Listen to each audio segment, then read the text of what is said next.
Most of us use WhatsApp and several other messaging apps, and there have been several questions on whether WhatsApp is safe in India.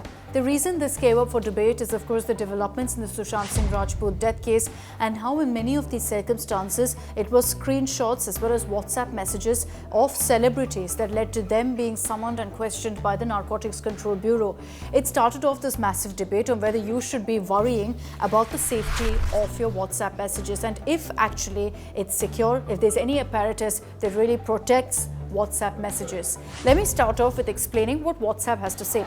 Well, they've provided a service called end-to-end encryption. I'm sure you've heard of this very often. Even when you send a message, there'll be a notification right on top that says these messages are end-to-end encrypted.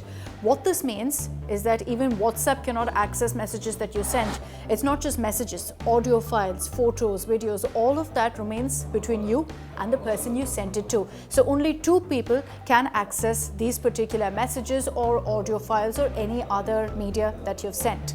And this is something that cyber experts have also agreed, that when end-to-end encryption is in place, nobody else can access it. There are some caveats to that, which I'll explain in just a bit.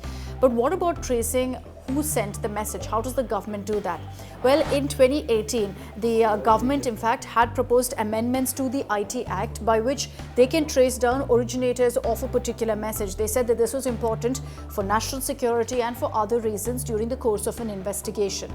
So when we talk about traceability, which I just spoke about, that is beyond law now. So all these electronic messages that are sent from one person to another, for example, if you sent a message to someone, how vulnerable is it? Who can access it? Well, for starters, it's on your phone. It's on the other person's phone as well.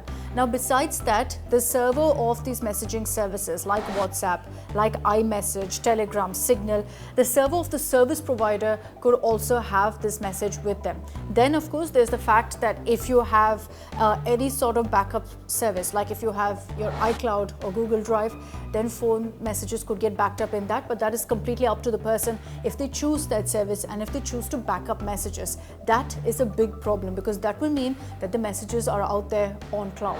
And if it's on cloud, because messages on storage aren't encrypted, they're decrypted messages, anyone can actually read those messages once they get into your storage device. But primarily when we talk about government agencies, when we talk about even hackers, they use certain spyware to actually pull out a lot of information. And that is done very, very frequently at an alarming rate. And what will shock you is how easily it can also be done. Let's take the example of what happened with the spyware Pegasus. And that's something that it was identified as something several government agencies use. It led to a huge debate on privacy as well in India.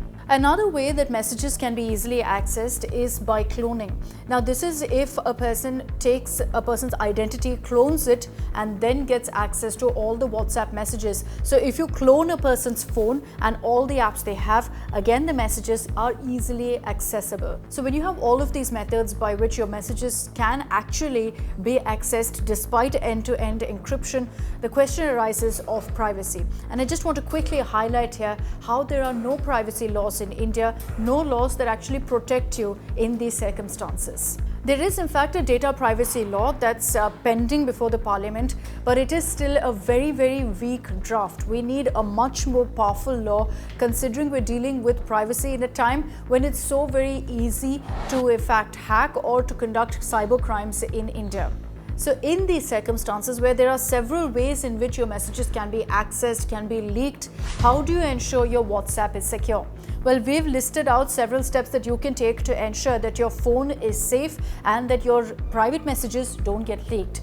The first basic step that you can do is to ensure you set up a strong password. WhatsApp has certain security features. Use those, avail those to the maximum and to the hilt. For example, they have the option of setting a separate password to open WhatsApp. They also have biometrics that you can use. Ensure that if you're setting a password, it is a 6-digit strong password that nobody can immediately guess. For example, 123456 is obviously not a strong password, neither is your date of birth. So ensure it's a strong password and use the security services that WhatsApp provides. Another important step is to ensure you never export WhatsApp chats. This is a very dangerous habit because it will mean then that your private messages are out. Don't export chats, don't take screenshots. Try to ensure there's zero backup of any of your WhatsApp conversations. Again, don't trust iCloud or Google Drive. If you have the option of backup on in WhatsApp, remember that's something that is customizable. So if you switch it on and say, I want to back up my chats on your iCloud or on Google Drive, it will pose a problem, because in these storage areas, there is no encryption. They're decrypted messages.